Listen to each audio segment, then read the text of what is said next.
بسم الله توكلت على الله ولا حول ولا قوة إلا بالله العلي العظيم. اللهم صل وسلم وزد وبارك على سيدنا وحبيبنا سيدنا محمد عليه أفضل الصلاة والسلام.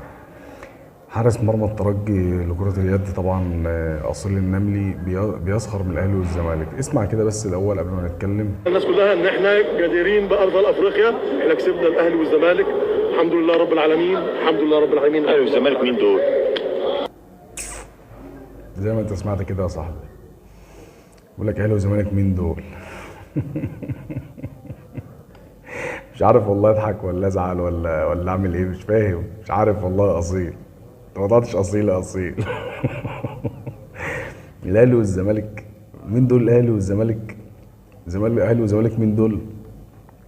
لو هنتكلم على كرة اليد، يا اصيل، فالاهلي والزمالك دول سابقينك الاثنين.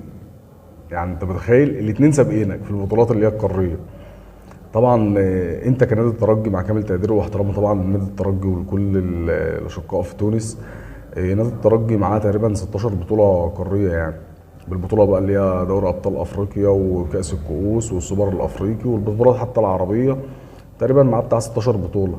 الاهلي معاه 21 بطوله تقريبا، البطولات برضه نفس البطولات دي. الزمالك بقى معاه اكتر من الاهلي ومعاه الترجي. يعني انت متخيل الزمالك معاه 26 بطوله، 26 بطوله قاريه.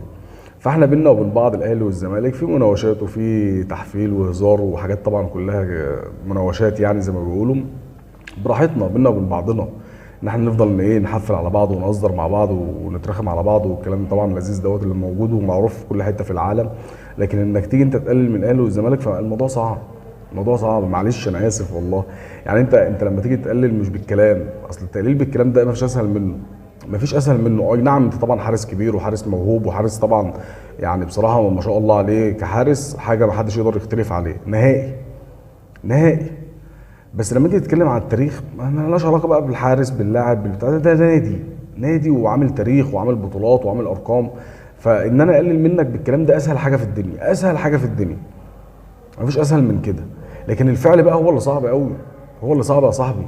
صعب ليه؟ لان ده ارقام ما نقدرش ان احنا نجائر فيها ولا نتكلم فيها ولا نغير فيها ولا نزور فيها ولا نعمل اي حاجه فيها خالص.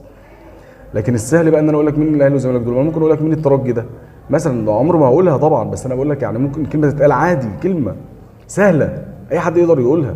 مين الترجي، مين مش عارف مين اي حد في الدنيا الواحد يقول الكلام سهل. لكن كفعل الموضوع صعب عليك. انت ما تجيش جنب الاهلي والزمالك حاجه، والله العظيم بجد مع كامل تقديري واحترامي. طبعا الموضوع ملوش علاقه بنادي الترجي او الاشقاء في تونس، انا برد على على الحارس نفسه على الكلام اللي هو قاله. فلما تيجي تتكلم اتكلم بالعقل يا صاحبي، اتكلم بالعقل. لما تعدينا في البطولات وبقول مين الاهلي والزمالك دول، ساعتها ما حدش يقدر يلومك. يعني المفروض ان ما يتقالش اصلا من حارس، من حارس موجود في نادي ايا كان من هو النادي.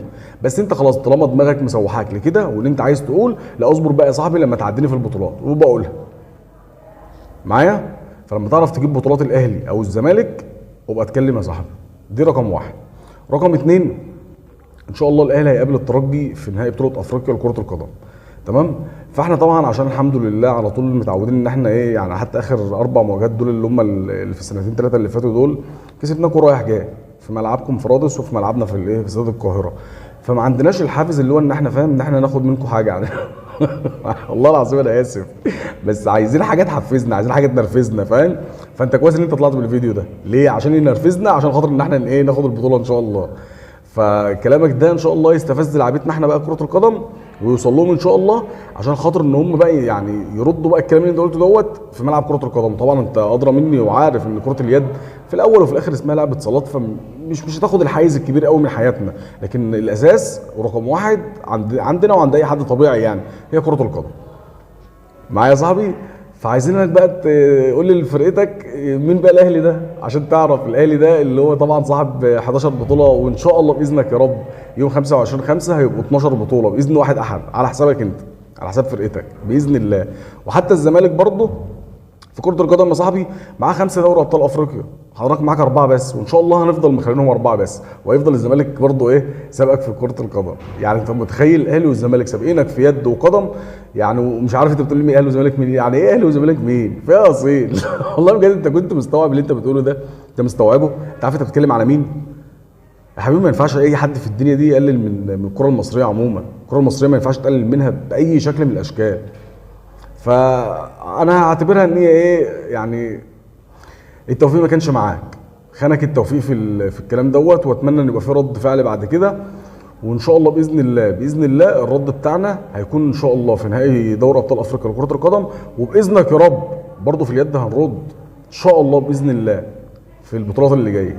فمستنيينك بقى يا اصيل ان شاء الله باذن الله. يعني ايه، الدنيا بتيجي ما بتروحش زي ما بيقولوا، الدنيا بتيجي ما بتروحش، اللي راح راح، والبطولات اللي جايه كتير ان شاء الله، وياما هنتقابل. وطول ما انت طبال وانا زمار هنتقابل يا صاحبي، هنتقابل في الموالد، ومستنيينك ان شاء الله. شكرا لكم والسلام عليكم ورحمه الله وبركاته.